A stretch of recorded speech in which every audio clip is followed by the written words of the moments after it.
They've lived 100 years. Here's their advice about everything. We can learn a lot from people who have lived 100 years. We asked 14 centenarians from around the world to reflect on what it takes to live a healthy and happy life, and to share the advice they would have given to their younger selves. Here's what they said. Choose the right life partner. Leonard Samuelson Baker, 101. Location, Scottsdale, Arizona. Leonard Samuel Sam Baker, 101, is a World War II veteran who had a nearly 4-decade career in government. He's retired, but hasn't stopped working. He writes children's books and received a patent for a football helmet he developed to reduce concussion risks. But of all the things he's done, he said, one of the best was marrying Janet. His advice: choose the right partner and appreciate the time you have. Baker lives in Scottsdale, Arizona. He met his wife in Sacramento in 1954. Janet was a perfect soulmate, he said. She was calming and always gave good advice. Baker served for decades at the federal agency that established and maintained the National Coordinate System, a precursor to the National Oceanic and Atmospheric Administration. When his career required him to move, Janet moved with him, 7 times in the first year of their marriage. She never complained, Baker said, even when he had to spend up to 7 months at sea, and she and their children had to stay behind. I kept asking myself for a long time, did I ever tell her enough times how much I loved her? Janet died of a heart valve condition at 88. I was lost for a while after that, Baker said. I kept asking myself for a long time, did I ever tell her enough times how much I loved her? It took him years to process his grief.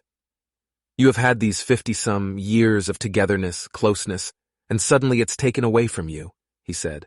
But he realized he was still whole, and God still had plans for me. New hobbies and pursuits keep his mind engaged, and, he said, it's good to have goals. He wants to live to 105 because he wants to try to solve the water problem in Arizona, and it will take until 105 to do it. His life feels full, though there is always something missing, he said. Janet isn't here to enjoy it with me. Do what you love. Shitsui Hakoishi, 107. Location, Nakagawa, Japan. At 107, Shitsui Hakoishi is determined to claim a Guinness World Record. The title for oldest barber in the world is currently 108 years old, so I need to work until I'm 109, she said. Hakoishi moved from a rural town in Tochigi Prefecture to Tokyo at the age of 14 to train as a barber, a male-dominated industry at the time. She received her license at 19 years old, on what she called the happiest day of my life. Not long after, she experienced the saddest, when her husband was killed fighting in World War II. She moved back to the countryside of Tochigi Prefecture, to the town of Nakagawa, and opened her own barber shop, which she still runs today. She devoted her life to cutting hair. The key to a long life, Hakoishi said, is a career that fills you with joy. My job is my passion, she said. Every day is a blessing. Speaking about her younger self, Hakoishi said, I'm very proud of her. She worked hard, but I wish I could tell her to eat well and take better care of herself. She credits her ongoing health to tea that she makes out of dried Japanese ginger, dayflowers, and thistle. She drinks 3 cups with every meal. In 2021, Hakoishi carried the torch for 1.3 miles as part of the relay for the flame lighting ceremony at the Tokyo Olympic Games, an accomplishment that fills her with pride. I have always told my children, don't get angry, don't hate, don't envy, she said. I have always lived by these words. Don't neglect your education. Queenie Evelyn Robbie Hall, 100. Location, Stowmarket, Suffolk, Britain. When Robbie Hall thinks back on her 100 years on Earth, she has one main regret. I wish I had had a decent education, Hall of Stowmarket, England said. She would tell her younger self, get yourself a decent education, and then you can't go wrong. Hall grew up in southeast England during the Great Depression. When Hall turned 14, then the legal age when children could leave school, her aunt offered to pay for her to attend secretarial college, but Hall would have to pay the bus fare. I knew how hard up things were, she said. Though Hall loved school, she left. The chance to earn a living working at a boarding school felt like her best option. The only thing I wanted was pocket money, she recalled. Her mother washed other families' clothing to feed Hall and her 5 siblings. After losing his factory job, Hall's father received government unemployment benefits. Today, Hall wishes she had made a different choice, and stresses to everyone, but particularly women and girls, the importance of pursuing an education. For her, it's not just about the crucial skills you learn, but the ease with which educated people can move through society, even when they come from humble upbringings. Hall has passed up other opportunities in her life because, always, at the back of things, I feel my lack of education, she said. Study well, study hard, stay true to your principles. Bikram Singh Gruel, 100. Location, Chandigarh, Punjab, India. Bikram Singh Gruel started his career as a government engineer around the time India and Pakistan became independent states, when he was in his early 20s. Hold your ground in being principled, was his advice to his 3 children, even if there are consequences to standing up for what's right. It doesn't matter how much money or wealth you have accumulated, said Gruel, in an interview from his home in Chandigarh, India, before he died on January 31st at the age of 100. The true hallmark of success is performing your professional duties diligently and honestly. In his personal life, too, Gruel followed a strict discipline in his diet and exercise routine. He ate 5 fruits and 5 vegetables every day and played golf till the age of 93. I believe it is a combination of a good diet, exercise, and a fixed sleep schedule that can help anyone in reaching the age of 100, he said. Learn tolerance. Colin Bell, 102. Location, Sidcup, Greater London. Colin Bell, who was married for 73 years, has learned the importance of patience and a sense of humor in his 102 years. But these virtues didn't come as easily in his 20s when he and his wife, Kathleen, had children. I didn't understand the importance of kindness and tolerance at that age, said Bell, who lives in southeast London. I like to think that I've developed it since. I didn't understand the importance of kindness and tolerance at that age. I like to think that I've developed it since. He now wishes he could tell that younger self to be kind and more tolerant, particularly of his 2 children. Bell said serving in the Royal Air Force during World War II affected him as a father in ways he has come to regret. The military was a harsh and unyielding environment, he recalled. Upon leaving active service when the war ended, I'm afraid I brought that attitude into my home, he said. By the time I became a grandfather, I had learned tolerance, I had learned kindness, he said. My lovely Kath was my tutor because she was an incredibly kind and tolerant woman. I think over the years it rubbed off on me. Cherish your friendships. Madeline Paldo, 101. Location, River Grove, Illinois. At age 101, Madeline Paldo finds it remarkable that she still has friends. They come over for lunch, including a friend of 60 years, Anliola Gervasio. There's always action over here, said Paldo of River Grove, Illinois, a suburb of Chicago. It's like a swinging door. When Paldo and her husband were raising their 2 sons, they would meet once a month with 6 other couples who lived around Chicago. They called the group Club 14. The couples would visit each other's houses to chat. Some would play pinochle, a card game. You could just stop in and visit, Paldo said. Everybody had their doors open. They had the pot of coffee on all the time. You could stop by anybody. But today you can't do that. Club 14 got smaller as the group got older. Gervasio and Paldo are the only 2 from the club who are still alive. Paldo's husband died in 1991. Her advice?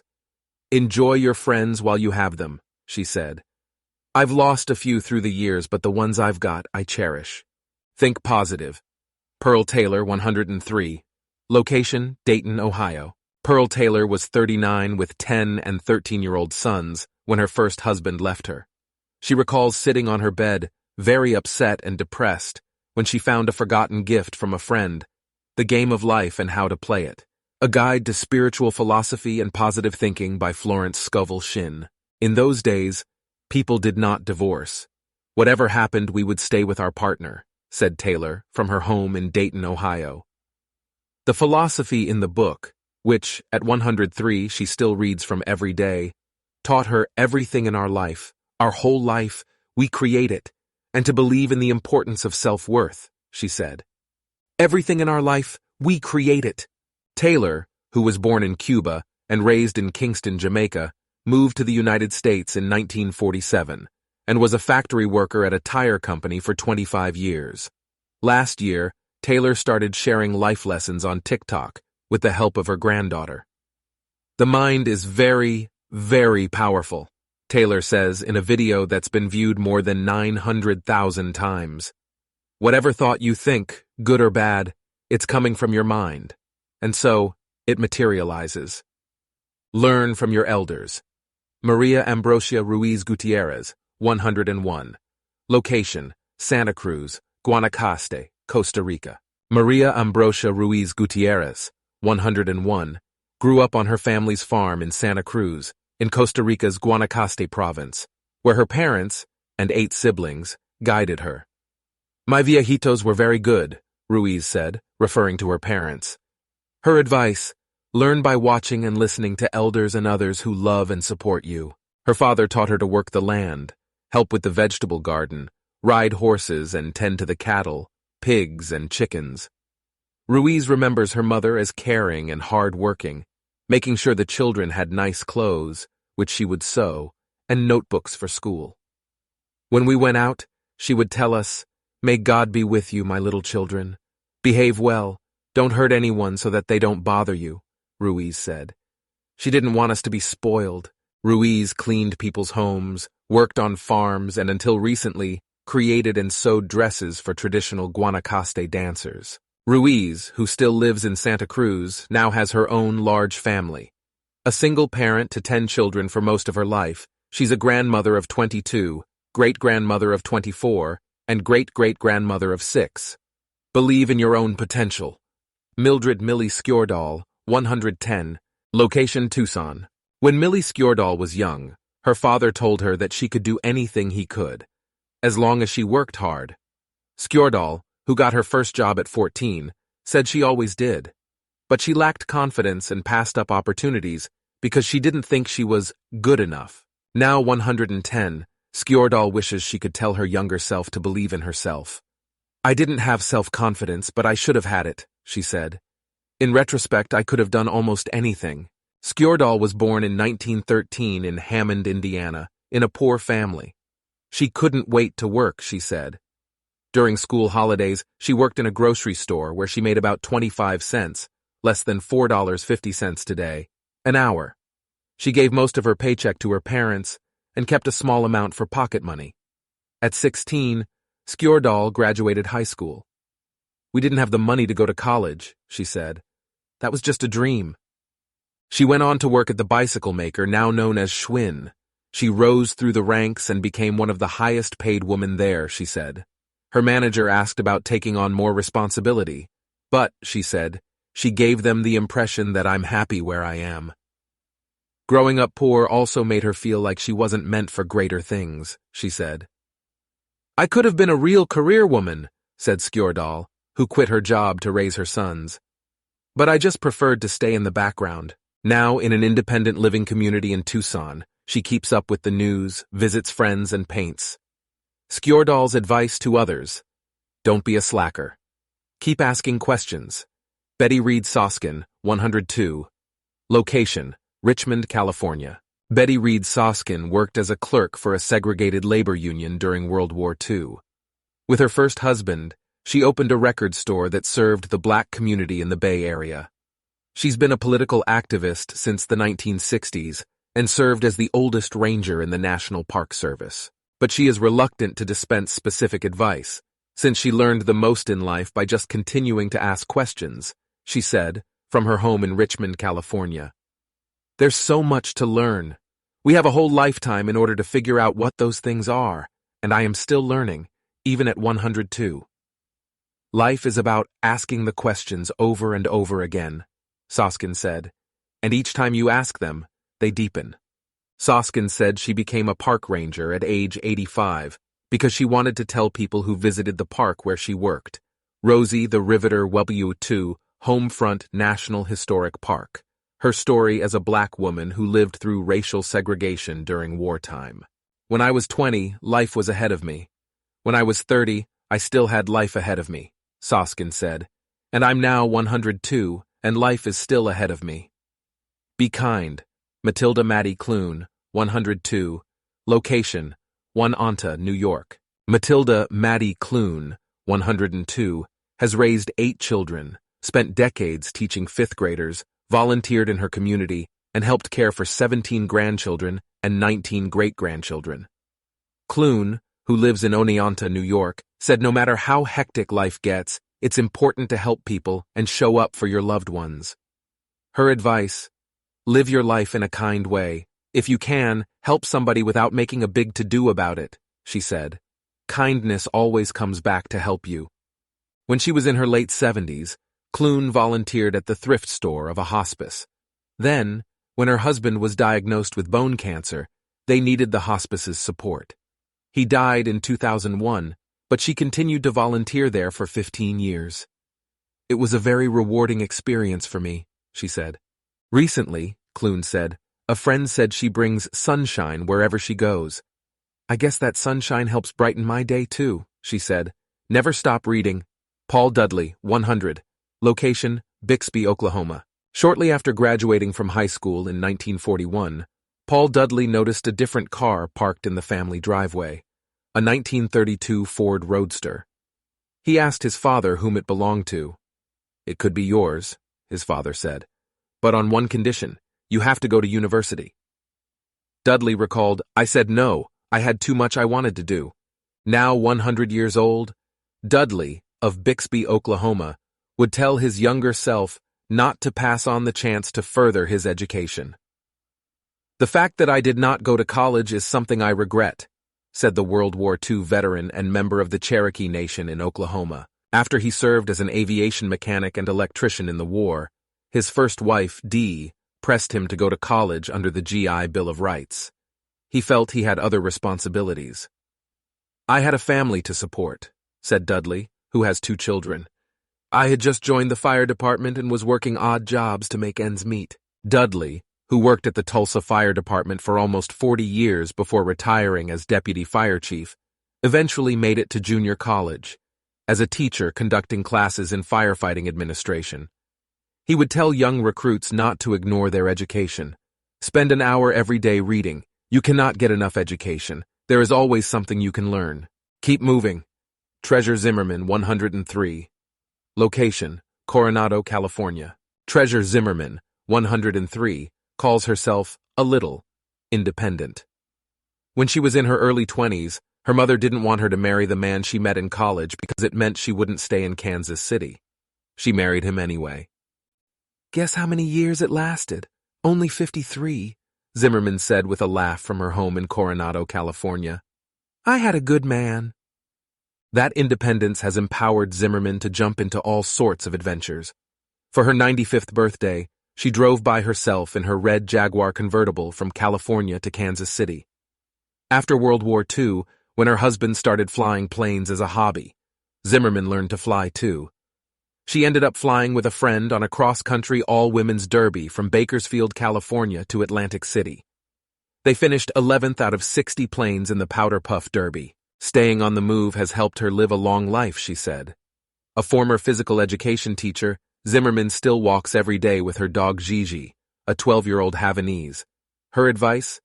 Even when you're not feeling good, keep walking, keep moving, she said. Stay determined. Walter Alfred, 102. Location, Mumbai. Walter Alfred's dreams were too big to be contained to the small town of his birth in southern India. He relocated to Mumbai at 17, initially living with a relative who helped him get an entry-level non-journalistic job at a news agency. He taught himself shorthand typing and began to help reporters. His first reporting assignment followed. I had no mentor. It was sheer hard work and determination, he told his daughter Anita Sowens in May. Alfred then became a foreign correspondent for Press Trust of India, the country's premier news agency, covering consequential world events, including the assassination of Indian independence leader Mohandas K. Gandhi, popularly known as Mahatma Gandhi, and the Vietnam War. Alfred of Mumbai died September 13, 2023, at the age of 102, a week before his birthday. Before he died, he offered this advice: persevere through adverse circumstances. I lived this long due to focus and hard work, he said. Always resilient, never fearful.